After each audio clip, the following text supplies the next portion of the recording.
हर हर महादेव दोस्तों, कैसे हैं आप सब लोग। मैं शिव शक्ति से प्रार्थना करूंगा कि आप सभी लोग स्वस्थ रहें और मस्त रहें।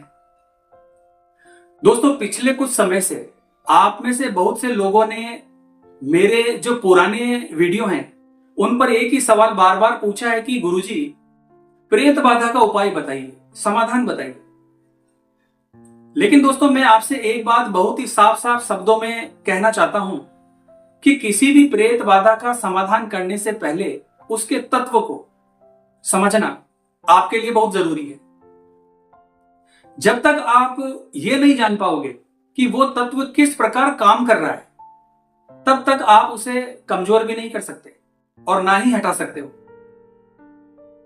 दोस्तों, आजकल YouTube पर हजारों वीडियो मिल जाएगी, प्रेत कैसे हटाएं, बाधा कैसे दूर करें, नेगेटिविटी कैसे दूर करें। लेकिन अगर वही उपाय सच में हर किसी पर काम करते तो आज मंदिरों में, दरबारों में और भक्तों के यहां इतनी भीड़ क्यों होती।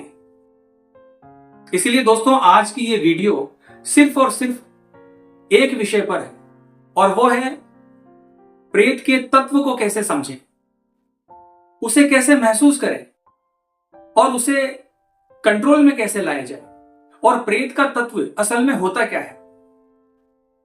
दोस्तों, अधिकतर लोग सोचते हैं कि प्रेत कोई बहुत बड़ा या भयानक आकार वाला होता होगा, लेकिन वास्तविकता यह है दोस्तों कि प्रेत का तत्व बहुत ही सूक्ष्म होता है। इतना छोटा होता है कि उसे एक बिंदु के रूप में समझा जा सकता है। दोस्तों, जब किसी व्यक्ति के शरीर में प्रेत बाधा होती है तो वो तत्व शरीर के अंदर स्थान बना लेता है और स्थान को बदलता रहता है।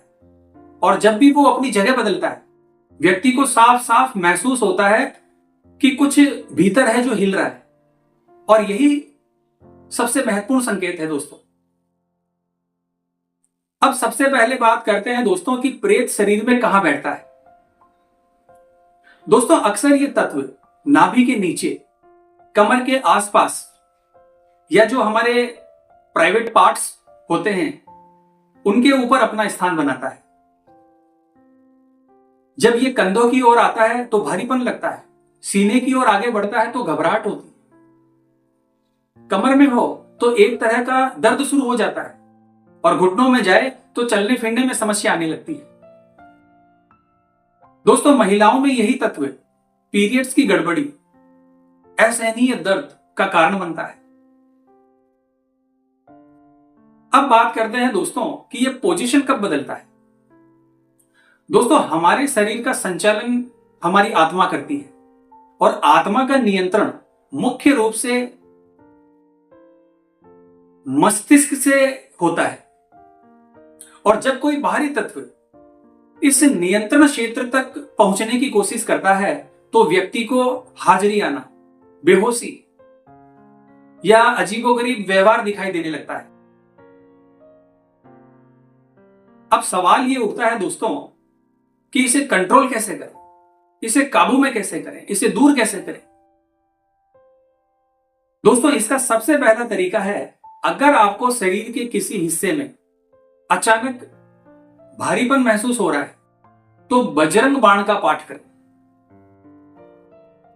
बजरंग बाण का 3 बार पाठ करके अपने हाथ की जो मुट्ठी है दोस्तों वो आपको बनानी है और हल्के प्रेशर के साथ उस स्थान पर स्पर्श करें जहां आपको तकलीफ है। आप देखेंगे दोस्तों कि वो तत्व तुरंत अपनी जगह बदलेगा और यही संकेत है कि आप उस पर असर डाल पा रहे हैं। दूसरा तरीका है दोस्तों, घर के देवी देवताओं को उसी समय याद करें या अपने गुरु को याद करें, गुरु मंत्र का उच्चारण करें। मंत्र, स्तोत्र, नाम जप से अगर आपको राहत मिलती है तो समझ लीजिए कि वो तत्व कमजोर पड़ रहा है। लेकिन अगर बार बार मंत्र करने पर भी कोई फर्क नहीं पड़ता तो दोस्तों उस स्थिति में आपका स्वयं इलाज करना संभव नहीं है। आपको किसी अच्छे गुरु या भगत का सहारा लेना ही पड़ेगा। तीसरा तरीका है दोस्तों, पूजा पाठ के बाद बची हुई जो धूप की भस्म होती है या दीपक की बाती का तिलक माथे पर और जो प्रभावित क्षेत्र है, स्थान है, उस पर लगाएं। इस प्रकार का कार्य नियमित करने पर 2-3 दिनों में ही स्थिति स्पष्ट होने लगती है और आपको आराम मिलने लगता है। अब बात करते हैं दोस्तों प्रेत का जो समय चक्र होता है उसके बारे में। दोस्तों प्रेत कभी भी पूरे दिन सक्रिय नहीं रहता। अधिकतर मामलों में शाम के बाद यानी रात में इसका असर बढ़ता है, क्योंकि रात में जो नेगेटिव शक्तियां होती है दोस्तों, उनकी शक्तियां प्रबल हो जाती हैं और इसी समय मंत्र जाप, पाठ, साधना इन पर सबसे ज्यादा प्रभावी होती है।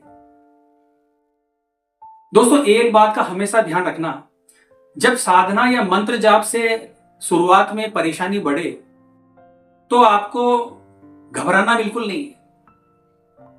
इसका अर्थ यह है कि वो तत्व प्रभावित हो रहा है, बेचैन हो रहा है, परेशान हो रहा है।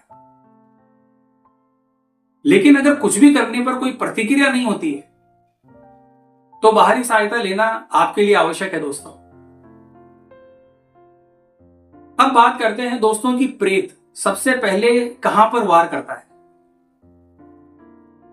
दोस्तों जिन लोगों को हाजिरी नहीं आती उन पर प्रेत 90% यानी 90% मानसिक और 10% शारीरिक प्रभाव डालता है। इसीलिए मन को स्थिर रखना हमारे लिए बहुत जरूरी है और यही हमारे लिए सबसे बड़ी सुरक्षा है।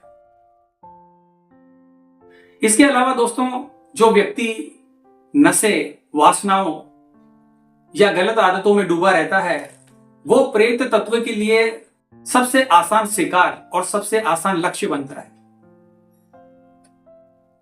लेकिन दोस्तों अनुशासित दिनचर्या, नियमित पूजा पाठ, मंत्र जाप, साधना, शुद्ध आहार ऐसे तत्वों को स्वयं दूर कर देती है।